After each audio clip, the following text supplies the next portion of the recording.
Lots to take from that interview. So Malo Gusto scoring on his 98th appearance for Chelsea. But sorry, Malo, I have to mention it only took Gary Cahill 8 appearances to score for Chelsea. But look, always, I have to mention it, but it's always a special moment to score your first goal for a club. Yeah, of course it is. And it's took him a while, hasn't it? But it was a big goal in this game because we were talking, you know, they needed to break the deadlock. They found it difficult. I think they summed it up well there, the lads. I think they found it easier to find the players in space in the second half. The back five, they found it very difficult, to play against in the first half.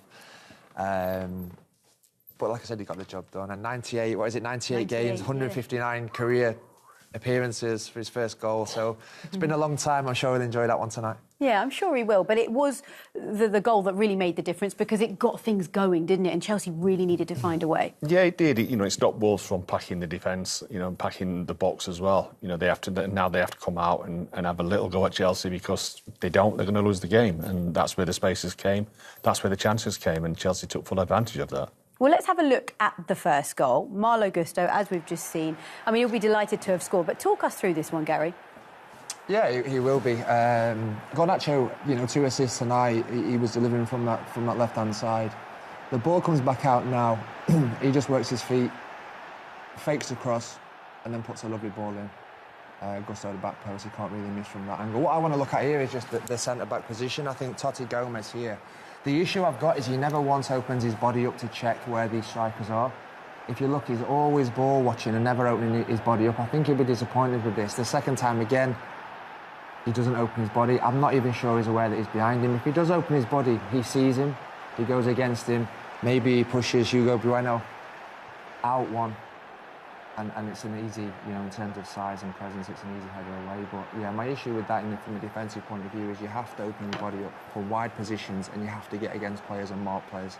In that situation, should his teammate help him out a little bit, the one that's just behind him, to maybe say, look, just look behind you? Is that the communication that's needed sometimes? Yeah, but when you look at it from what the angle that we saw, was it Bueno? He should have given him a call, because he's seeing everything. He's got his eyes on the striker, and he should be able to shout and tell the defender. But there was a serious lack of communication there and a serious lack of observation. And that's been their problem, really, hasn't it? Yeah, I think, like I said, from a defensive point of view, I think the minute the ball goes wide, you open your body and you scan.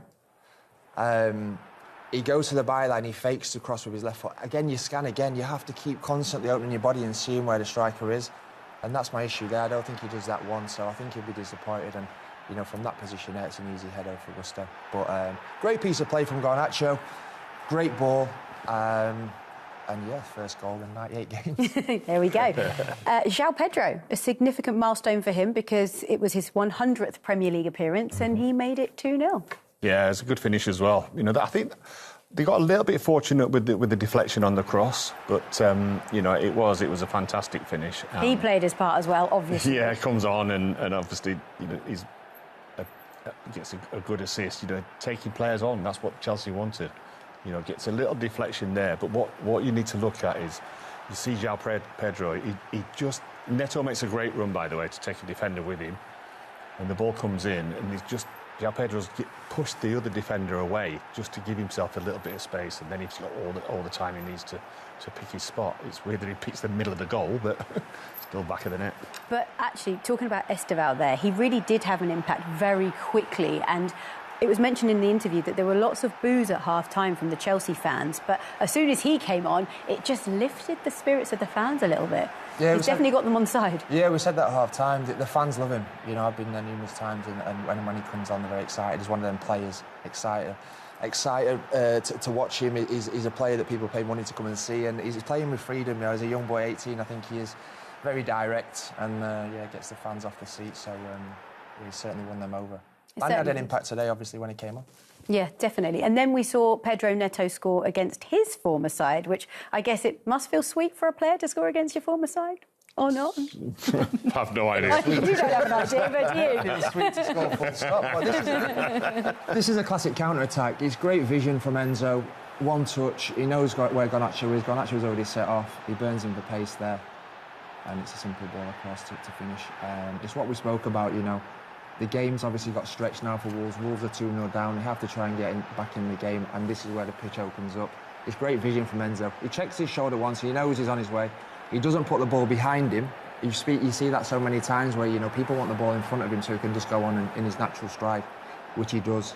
You know, Garnacho is a quick player, he's got pace, and he puts it across for Neto, he's not going to miss from there. 2 great touches there.